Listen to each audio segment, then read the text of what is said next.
One thing is for certain, even though we may have a losing week, equities have just marched higher and higher. I believe you've moved your target higher for the S&P 500.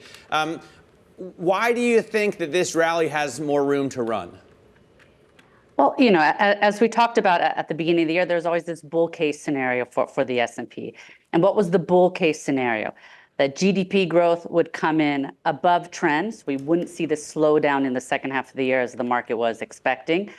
Inflation would ease enough for the Fed to start cutting rates. And all of that would be very supportive for corporate earnings. And we're seeing that. So all the pieces are really falling into place for the S&P, for equities.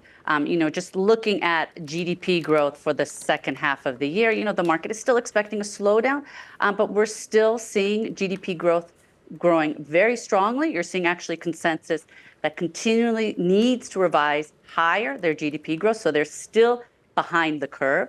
And so we're always looking at this difference between expectations and reality. And really the expectations, I'd say, for GDP growth are low. We could see that surprising on the upside, and then also on the corporate earnings aspect as well.